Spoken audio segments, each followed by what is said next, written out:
سبيل الدموع سبيل مريح تنهد يا صاحي كي تستريح وغص الدعاء الخفي الصريح يسعك الفضاء الرحيم الفسيح.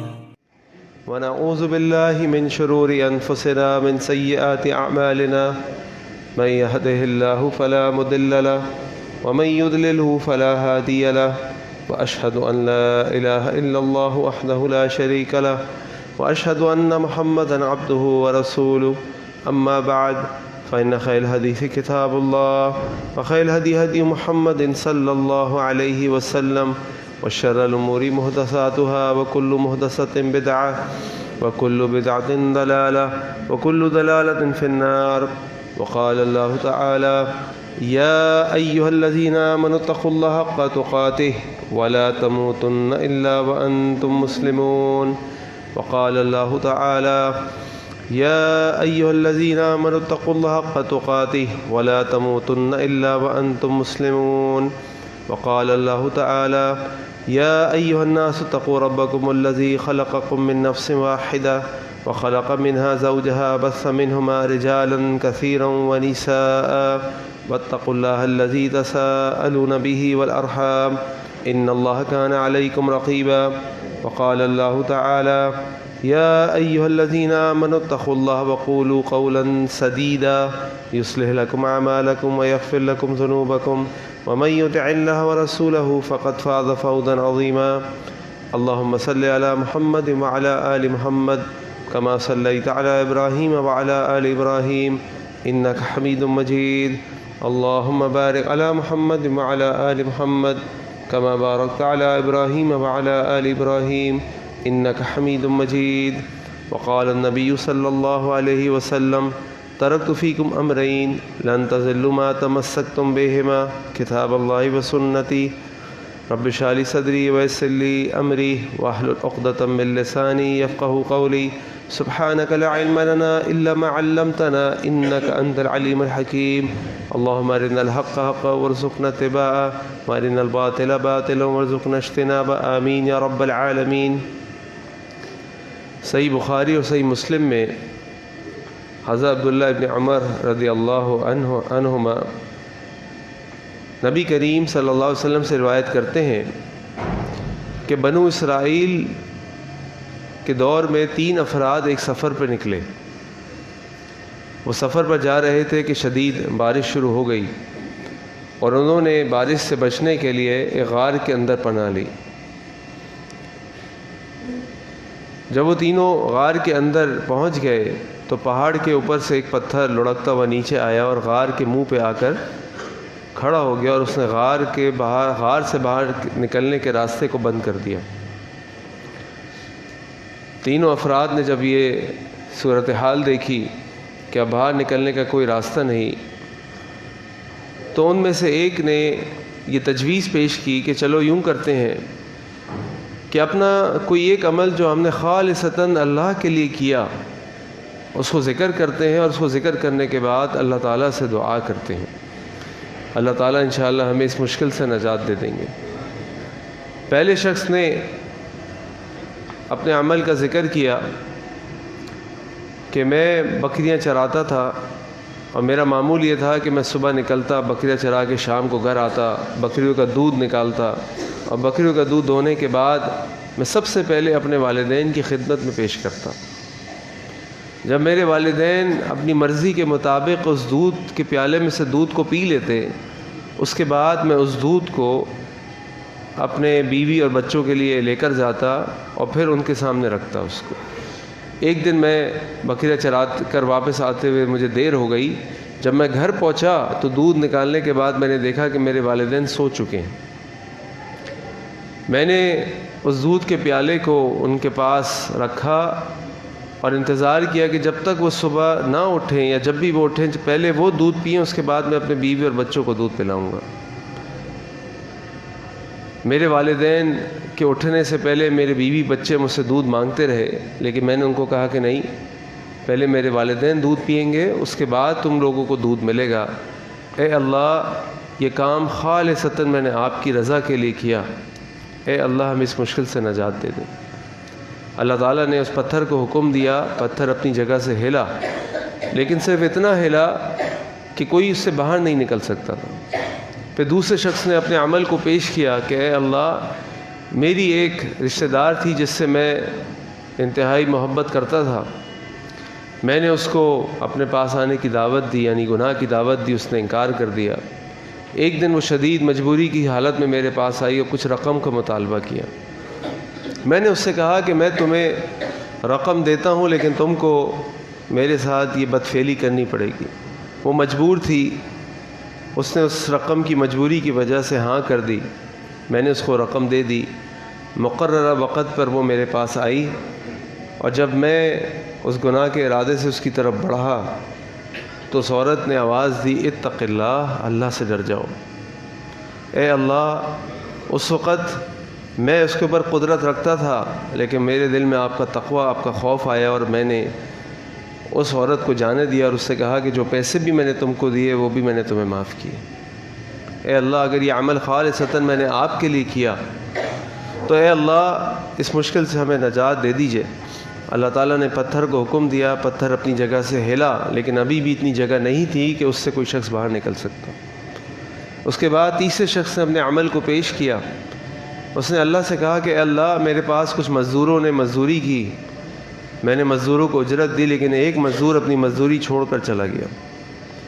اس کی اجرت کو میں نے ایک کاروبار میں لگایا اور اس سے اتنی برکت ہوئی کہ میرے پاس وادی بھر مویشی جمع ہو گئے۔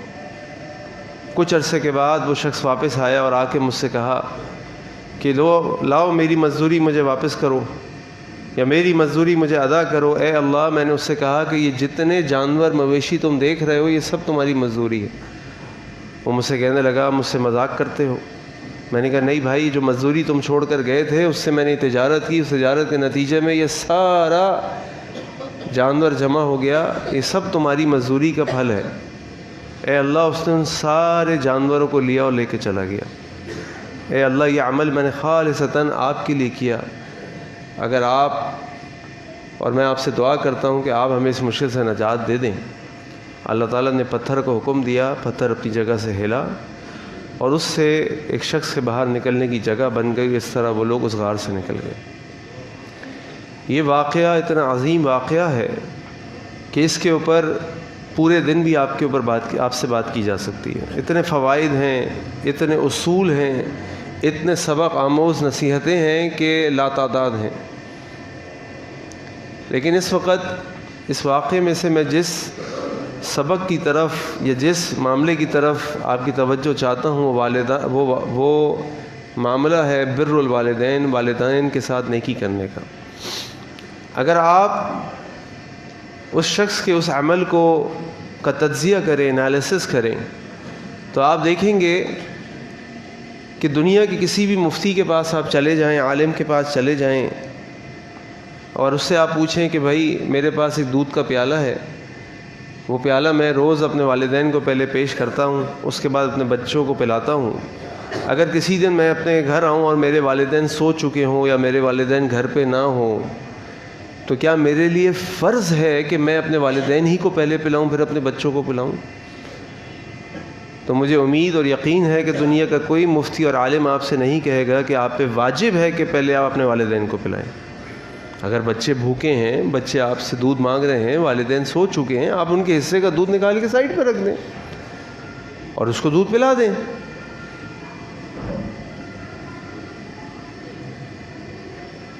تو آپ اس کو دودھ پلا دیں۔ لیکن اس شخص نے یہ بات کیوں کی کہ اس نے سب سے پہلے اپنے والدین کا انتظار کیا؟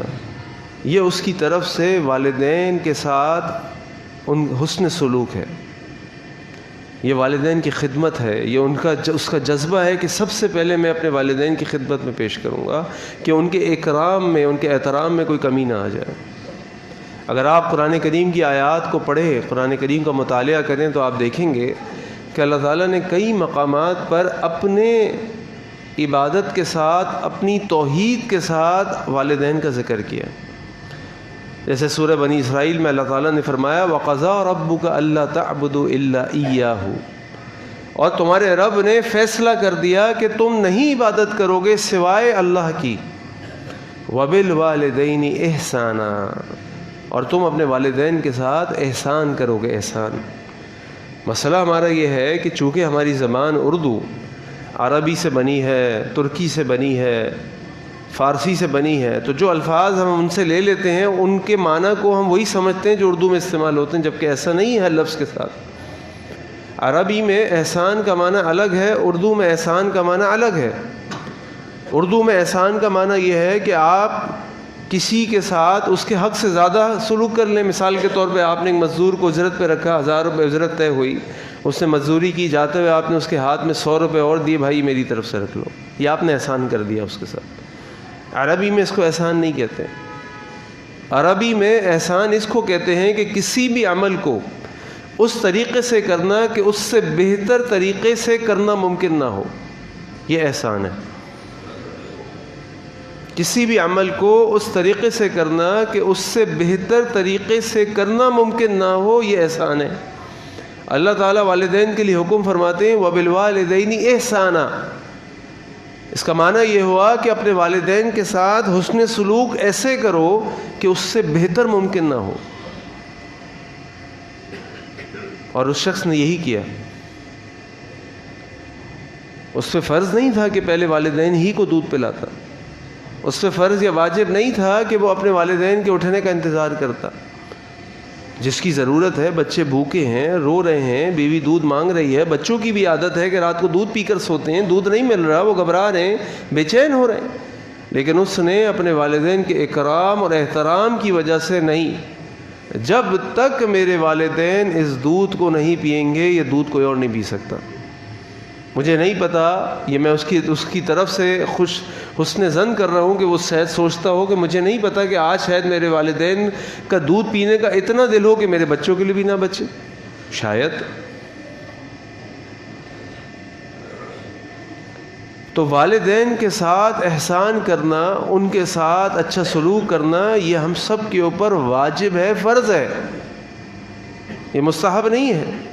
اور اس احسان کو اللہ تعالیٰ نے اسی آیت میں فرمایا وَقَضَىٰ رَبُّكَ أَلَّا تَعْبُدُوا إِلَّا إِيَّاهُ وَبِالْوَالِدَيْنِ إِحْسَانًا۔ اب احسان کی 5 شکلیں اللہ تعالیٰ نے بیان فرمائی۔ کیا شکلیں بیان فرمائی؟ فَلَا تَقُل لَّهُمَا اُف، دیکھو کہیں تم ان سے بات کرتے وقت اف نہیں کرنا۔ یہ اف زبان سے بھی ادا ہوتا ہے، اور یہ اف انسان کی حرکات سے بھی ادا ہوتا ہے۔ والدین نے کوئی کام کہا، آپ کو پسند نہیں آیا، آپ نے نگاہیں گھما دی، ان کی طرف اس نظر سے دیکھا کہ وہ بیچارے پریشان ہو گئے کہ پتہ نہیں ہم اس کی اولاد ہیں کہ یہ ہماری اولاد ہے، کیا ہمیں حق بھی حاصل تھا اس کو حکم دینے کا کہ نہیں؟ تو اللہ تعالیٰ تو کہہ رہے ہیں کہ اف بھی نہیں کہنا، کہاں یہ کہ ہم باتیں سنا دیں کہ تم ہر وقت یہی کرتی ہو، تم ہر وقت یہی کرتے ہو، میں کتنے کام تمہارے کروں، میرے اپنی بیوی بچے بھی ہیں، تمہاری بیماری کے پیسے دوں کہ اپنے بچوں کی بیوی کی خوراک اور ان کی تعلیم اور ان کی صحت کا خیال رکھوں، کیا کروں بھائی؟ اور اللہ رحم فرمائے، پہلے تو مغرب میں سنتے تھے، آج ہمارے ملکوں میں بھی حال یہ ہے کہ اولڈ ایج ہومز بن گئے ہیں، بچے اپنے والدین کو ایدھی کے گھروں میں اور پتہ نہیں کہاں کا چھوڑ کے چلے جاتے ہیں۔ انا للہ و انا الیہ راجعون۔ یہ جنت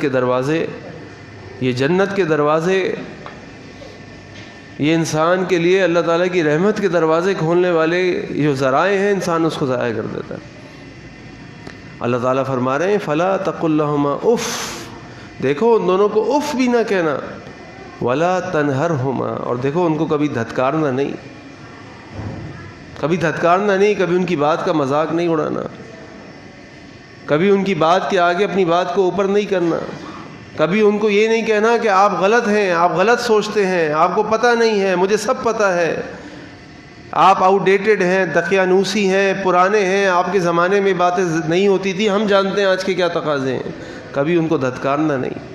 فلا تنہرہما وقل لہما قولا کریما، اور دیکھو جب بھی ان سے بات کرنا، نرمی سے بات کرنا، آواز کے اندر نرمی لے کر آنا، سختی نہیں آنی چاہیے آواز کے اندر.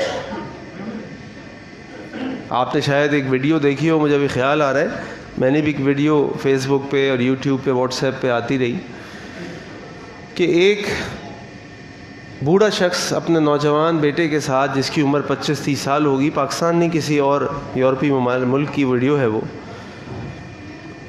وہ بیٹا دونوں باغ میں بیٹھے ہوئے. بیٹا جو ہے نوجوان بیٹا, وہ کوئی اخبار پڑھ رہا ہے یا کوئی کتاب پڑھ رہا ہے. باپ گزرتی ہوئی چڑیا کو دیکھتے ہوئے پوچھتا ہے, بیٹا یہ کیا ہے؟ اور بیٹا کہتا ہے, بجی یہ چڑیا ہے. اس کے بعد بیٹا دوبارہ اخبار یا کتاب پڑھنے لگتا ہے. باپ تھوڑی دیر کے بعد 1-2 منٹ کے بعد دوبارہ پوچھتا ہے, بیٹا یہ کیا ہے جو درخت پہ بیٹھا ہوا ہے؟ اب بجی چڑیا ہے. اس کے بعد باپ دوبارہ 1-2 منٹ کے بعد پوچھتا ہے, بیٹا یہ کیا ہے؟ اب بجی یہ چڑیا ہے. پھر پوچھتا اور جب اس طرح پوچھنا بڑھتا گیا, ویسے ویسے بچے کی آواز میں ناگواری آ گئی, یہاں تک کہ 6-7 دفعہ کے بعد اس نے اخبار اٹھا کے نیچے پھینکا, بولا یہ چڑیا ہے. کتنی دفعہ بتاؤں آپ کو یہ چڑیا ہے؟ باپ کی آنکھوں میں آنسو آ گئے. باپ اٹھ کے تھوڑی دیر کے بعد اندر چلا گیا, ایک کتاب لے کر آیا, نوٹ بک اپنی نوٹ بک کھول کے اپنے بیٹے کو دکھایا. اس میں تاریخ دکھائی جو آج سے 20-22 سال پہلے کی لکھی تھی, یعنی اس دن سے. اور اس سے کہا کہ دیکھو, اس میں لکھا تھا کہ تم نے ایک دفعہ مجھ سے اسی طرح, ہم بیٹھے ہوئے تھے, میں نے اس کی ڈائری تھی اس میں نوٹ کیا ہوا تھا, تم نے اسی طرح مجھ سے پوچھا تھا جب تم چھوٹے تھے, بابا یہ کیا ہے؟ اور میں نے تمہیں 25 مرتبہ جواب دیا تھا یہ چڑیا ہے, اور تم مجھے 6 یا 7 دفعہ نہیں بتا سکتے. اور یہ سب ہم مشاہدہ کر چکے ہیں کہ ہمارے بچے ایک چیز کو ہر منٹ کے بعد دوبارہ پوچھتے ہیں, بیٹا یہ کیا, بابا یہ کیا ہے, ڈیڈی یہ کیا ہے, پاپا یہ کیا ہے. اور ہم ہر دفعہ اپنے اسی بچے کو, واللہ مجھے بھی یاد ہے میرا بیٹا مجھ سے پوچھتا تھا جہاز گزر ہے, بابا یہ کیا ہے, بیٹا جہاز ہے. پھر پوچھتا کیا ہے, جہاز ہے. پھر پوچھتا بھائی کتنی دفعہ پوچھے گا جہاز ہے, لیکن ہر دفعہ میں اس کو اٹھا کے پیار کر کے بتاتا, بیٹا یہ جہاز ہے, کیونکہ میرے دل کا ٹکڑا ہے, وہ سیکھ رہا ہے, پوچھ رہا ہے, بات کرنا اس کو آ رہی ہے, اس کی آواز میرے کانوں میں آ رہی ہے. لیکن آج وہ بوڑھا باپ اپنے جوان بچے سے پوچھتا ہے تو جوان بچہ اس کو جھڑک کے جواب دیتا ہے, کتنی دفعہ بتاؤں یہ چڑیا ہے. اللہ تعالیٰ فرما رہے ہیں وَقُلْ لَهُمَا قَوْلًا كَرِيمًا. تو دیکھو ان دونوں سے نرمی سے بات کرنا. اور جب تم ان کے سامنے جاؤ وَاخْفِضْ لَهُمَا جَنَاحَ الذُّلِّ مِنَ الرَّحْمَةِ. اور جب تم ان کے سامنے جا کے کھڑے ہو تو اپنے دونوں کندھوں کو جھکا لینا ہے. ان کے سامنے سینہ تان کے مت کھڑے ہونا, ان کے سامنے زور کی آواز میں بات نہیں کرنا. اگر آج وہ بیمار ہیں, معذور ہیں, مجبور ہیں, تم کما کے لاتے ہو, وہ اس کمائی سے کھاتے ہیں, تم ان کی دوائیاں لاتے ہو, تو کل بیٹا یہی تمہارے لیے دوڑ دھوپ کرتے تھے اور تمہارے لیے کما کر لاتے تھے, تمہیں بٹھا کر کھلاتے تھے, تمہیں گودوں میں اٹھا کے ڈاکٹروں کے پاس جاتے تھے, ساری رات لے کر ٹہلتے تھے, تم روتے تھے, آنسو ان کے نکلتے تھے. تو جب تم ان کے سامنے جا کے کھڑے ہو وَاخْفِضْ لَهُمَا جَنَاحَ الذُّلِّ مِنَ الرَّحْمَةِ, تو اپنے کندھوں کو جھکا کے کھڑے ہونا, ادب سے کھڑے ہونا, ادب سے کھڑے ہونا. وَقُلْ رَبِّ ارْحَمْهُمَا كَمَا رَبَّيَانِي صَغِيرًا. اور اپنے رب سے دعا کرتے رہنا, اے ہمارے رب جس طرح ان دونوں نے مجھے پالا, اے اللہ ان دونوں پر رحم کر دے, جیسے جب میں چھوٹا تھا انہوں نے مجھے پالا. رب ارحمہما کما ربیانی صغیرا. رب سے کہہ رہے ہیں کہ اے رب ان دونوں پہ رحم کر دے جیسے ان دونوں نے رب بن کر مجھے پالا تھا. اور تفسیر قرآن کے مفسر امام عبد الرحمن کیلانی رحمہ اللہ فرماتے ہیں کہ انسان سے زیادہ مشکل کوئی مخلوق نہیں ہے پلنے کے اعتبار سے. جانور کا بچہ کہیں بھی پل جاتا ہے, انسان کا بچہ کہیں نہیں پل سکتا. اس کو آپ چھوڑ دیں روڈ پہ مر جائے گا 2-4-5 دن کے بعد. نہ کھا سکتا ہے, نہ پی سکتا ہے, نہ ہل سکتا ہے, نہ جل سکتا ہے, کچھ نہیں کر سکتا. وہ سب سے مشکل مخلوق ہے پلنے کے اعتبار سے. انسان. تو بیٹا جب تم اللہ سے دعا کرو تو اپنے ماں باپ کے لیے ضرور دعا کرنا. اللہ تعالیٰ نے سورہ لقمان میں فرمایا وَوَصَّيْنَا الْإِنسَانَ بِوَالِدَيْهِ، ہم نے وصیت کی انسان کو اس کے والدین کے معاملے میں. حملتہ امہ وہنا علی وہن، اٹھاتی ہے اس کی ماں، اس کو اٹھائے پھرتی ہے ایک درد پہ درد لیے. جب عورت حاملہ ہوتی ہے تو آپ تصور کیجئے کہ اگر ابھی آپ سے کہا جائے کہ اپنے ہاتھ میں کتاب لے کے کھڑے ہو جائیں اور 1 گھنٹے تک یا کم از کم خطبہ ہی آدھے گھنٹے یوں کر کے سن لیں تو مجھے سن کے دکھا دیں آپ. اور وہ ماں 9 مہینے 10 مہینے اپنے بچے کو اٹھائے پھرتی ہے.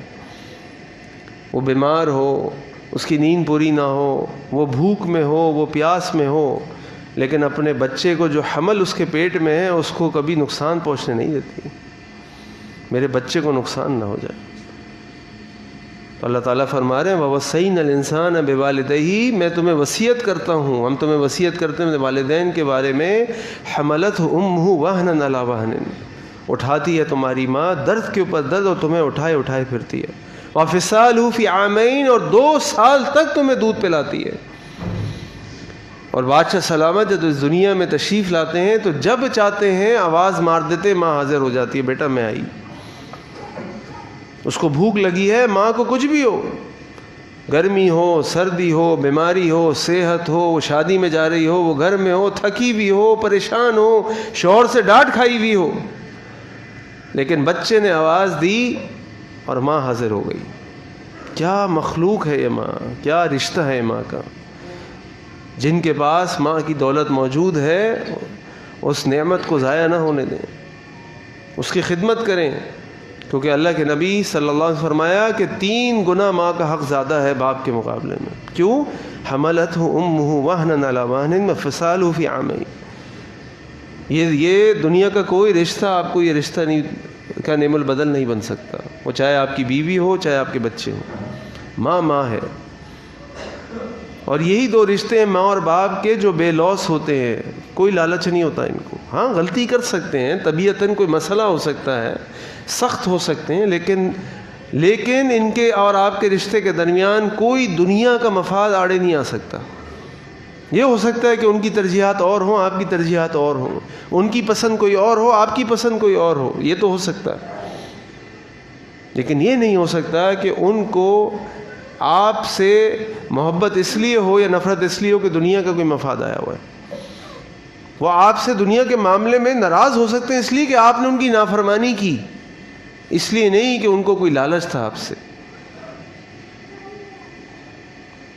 یہ ماں باپ کا رشتہ ہے. اور اللہ تعالیٰ فرما رہے ہیں انشکر لی ولوالدیک، میرا شکر ادا کرو جس نے والدین جیسی دولت دی تم کو، نعمت. ولوالدیک، اور میرے شکر کے ساتھ اپنے والدین کا شکر ادا کرو. سفیان بن عیینہ رحمہ اللہ فرماتے ہیں کہ وہ اللہ کا شکر تو یہ ہے کہ 5 وقت کی نماز جب انسان پڑھ لیتا ہے تو یہ اللہ کا شکر ہے. اور ان نمازوں کے بعد والدین کے لیے دعا کرتا ہے تو یہ والدین کا شکر ہے. اگر والدین کا شکریہ ادا کرنا ہے تو نمازوں کے بعد والدین کے لیے ضرور دعا کرو، یہ والدین کا حق ہے تمہارے.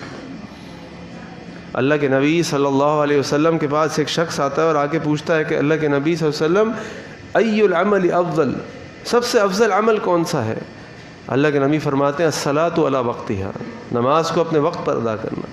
ثم ای، اللہ کے نبی اس کے بعد کون سا عمل سب سے زیادہ افضل ہے؟ اور رسول اللہ صلی اللہ علیہ وسلم فرماتے ہیں بر الوالدین، اپنے والدین کے ساتھ اچھا سلوک کرنا. صحابی پھر پوچھتے ہیں ثم ای، اب پھر کون سا عمل؟ اور آپ فرماتے ہیں الجہاد فی سبیل اللہ، اللہ کے راستے میں جہاد کرنا.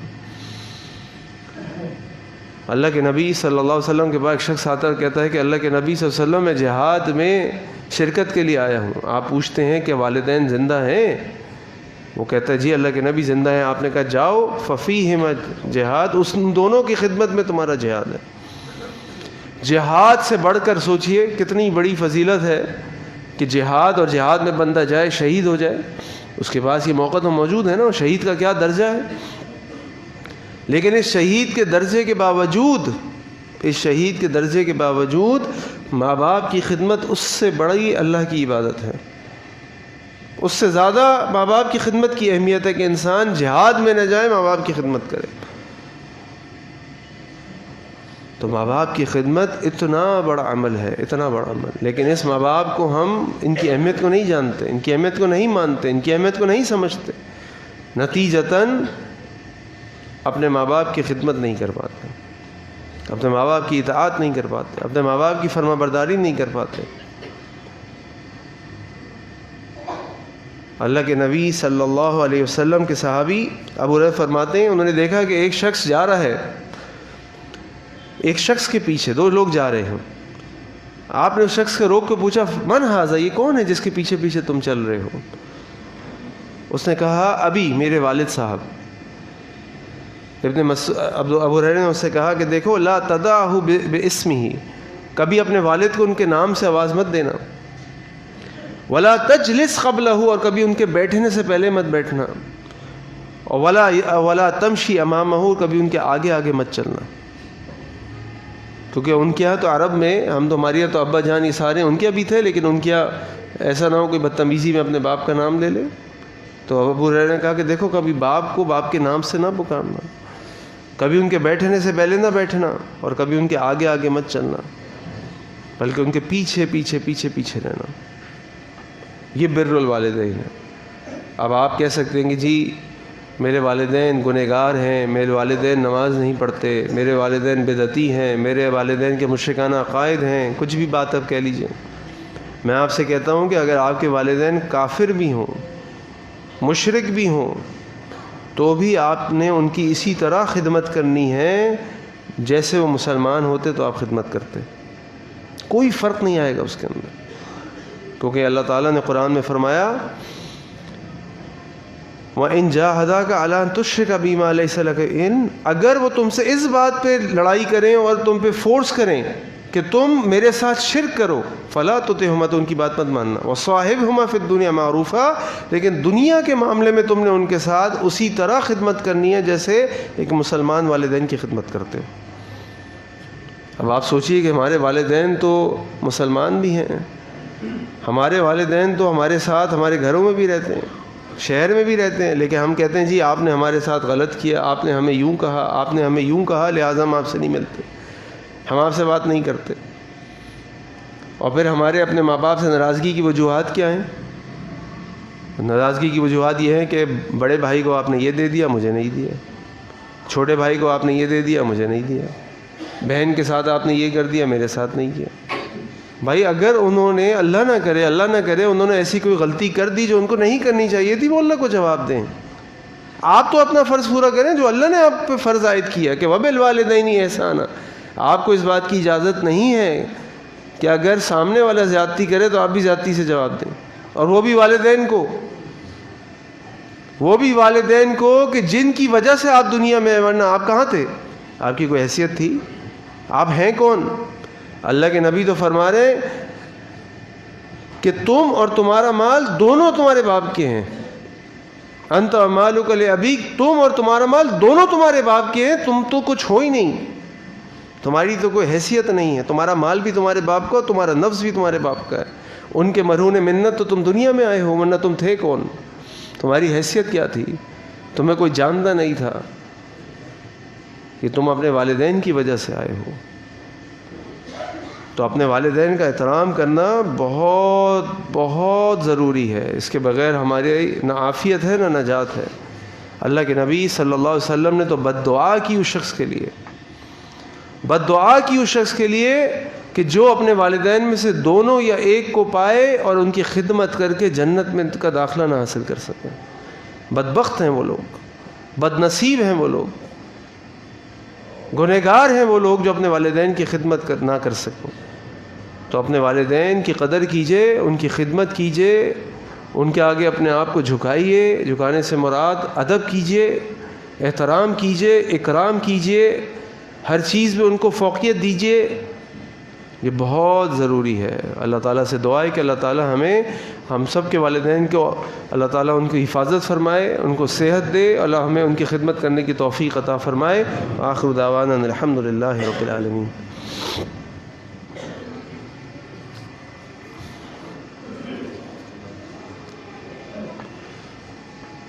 الحمدللہ رب العالمین والصلاة والسلام علی رسولہ الکریم، اما بعد۔ اللہ کے نبی صلی اللہ علیہ وسلم نے حضرت عمر کو کہا کہ عمر، میں تمہیں ایک شخص کے بارے میں بتاتا ہوں، اگر تم اس کو پا لو تو تم اس سے اپنے لیے مغفرت کی دعا کرانا۔ حضرت عمر ہر حج کے موقع پہ پوچھتے کہ بھائی یہاں یمن سے کوئی قافلہ آیا ہوا ہے؟ ان کو بتایا جاتا ہے جی یمن سے کوئی قافلہ آیا ہوا ہے۔ تو تم میں سے کوئی قرن کے علاقے کا ہے؟ ہاں جی قرن کے علاقے ہیں۔ کیا تمہارے درمیان اویس نام کا کوئی بندہ ہے؟ تو جواب ملتا نہیں، ہمارے ساتھ اویس نام کا کوئی بندہ نہیں۔ ایک سال حضرت عمر بن خطاب رضی اللہ عنہ نے اسی طرح معلومات کی تو پتہ چلا ہاں اویس نام کا ایک بندہ آیا ہوا ہے۔ کہاں ہے وہ ہمارے جانوروں کو چڑھا رہا ہے۔ حضرت عمر بن خطاب رضی اللہ عنہ اس جگہ پہنچے جہاں پہ اویس جانوروں کو چرا رہے تھے۔ ان سے پوچھا کہ تم اویس ہو؟ ہاں جی میں اویس ہوں۔ تم قرن کے علاقے سے ہو؟ ہاں میں قرن کے علاقے سے ہوں۔ تمہیں برص کی بیماری تھی؟ جی مجھے برص کی بیماری تھی، وہ صحیح ہو گئی اور اب ایک دینار جتنا برص کا نشان تمہارے جسم پہ رہ گیا؟ ہاں جی میرے بیماری تھی، بیماری صحیح ہو گئی، اب ایک برص کے نشان جتنا، ایک دینار کے نشان جتنا برص کا نشان میرے جسم پہ رہ گیا۔ تمہاری والدہ ہیں؟ ہاں میری والدہ ہیں۔ تم ان کی بہت خدمت کرتے ہو؟ جی میں ان کی خدمت کرتا ہوں۔ اویس تو میرے لیے اللہ سے دعا کرو کہ اللہ تعالیٰ میری مغفرت فرما دے، کیونکہ مجھے اللہ کے نبی صلی اللہ علیہ وسلم نے کہا تھا کہ یہ اگر تمہیں اویس مل جائے تو تم اویس سے کہنا کہ اویس تمہارے لیے دعا کرے۔ عمر بن خطاب رضی اللہ عنہ کون ہے؟ عمر بن خطاب رضی اللہ عنہ امیر المؤمنین ہیں، خلیفۃ و رسول ہیں، خلفۂ راشدین میں سے ہیں، اولین اسلام لانے والوں میں سے ہیں، جنت کا سرٹیفکیٹ ان کے پاس ہے، اللہ کے نبی صلی اللہ علیہ وسلم کے سسر ہیں، اور اللہ کے نبی نے ان کے بارے میں فرمایا کہ اگر میرے بعد کوئی نبی ہوتا تو عمر ہوتے ہیں۔ ان کے بارے میں فرمایا کہ عمر اگر کسی گلی کے اندر داخل ہو جائے تو شیطان وہاں سے بھاگ جاتا ہے۔ وہ عمر بن خطاب اویس القرنی کے پاس جاتے ہیں اور جا کے کہتے ہیں کہ اویس تم میرے لیے استغفار طلب کرو اللہ تعالیٰ سے۔ اب آپ پوچھیں کہ اویس کے اندر ایسی کیا خاص بات ہے کہ عمر جیسے شخص کو اللہ کے نبی کہتے ہیں کہ جاؤ اور اویس سے اپنے لیے دعا کرانا۔ تو اویس کے پاس، اویس کا مقام اللہ کے یہاں یہ ہے کہ اویس اسلام لا چکے تھے اور اللہ کے نبی صلی اللہ علیہ وسلم زندہ تھے۔ اویس کے پاس چوائس یہ تھی کہ یا تو وہ اللہ کے نبی کے پاس خدمت میں حاضر ہو جائیں اور صحابی بن جائیں، یا پھر اپنی بیمار والدہ کی خدمت کرتے رہیں، اور اویس نے اس بات کو ترجیح دی کہ میں اپنی بیمار والدہ کی خدمت کرتا رہوں۔ بیمار والدہ کی خدمت، صحابی کا اعزاز چھوڑ دیا انہوں نے اور بیمار والدہ کی خدمت کی، اور اللہ کے نبی صلی اللہ علیہ وسلم ان کی اس خدمت کے بدلے عمر سے کہہ رہے ہیں کہ عمر اویس کے پاس جا کے دعا کرنا، اللہ تعالیٰ اویس کی دعا کو سنتے ہیں۔ اور اویس کے اندر کیا خاص بات تھی؟ وہ خاص بات اپنی والدہ کی خدمت تھی۔ تصور کیجئے کہ یہ کتنا بڑا اثاثہ ہے ہمارے پاس جس کی ہم قدر نہیں کرتے، جس کی ہم قدر نہیں کرتے۔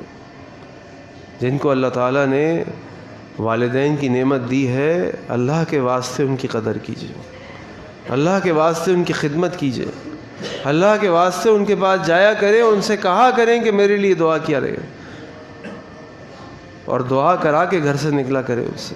بہت بڑی نعمت ہے اللہ تعالیٰ کی۔ اللہ تعالیٰ سے دعا ہے کہ اللہ تعالیٰ ہمیں اپنے والدین کی خدمت کرنے کی توفیق عطا فرمائے، اللہ تعالیٰ ہمارے والدین کو سلامت رکھے، اور اللہ تعالیٰ ہمیں ان کی خدمت کر کے جنت الفردوس حاصل کرنے کی توفیق عطا فرمائے۔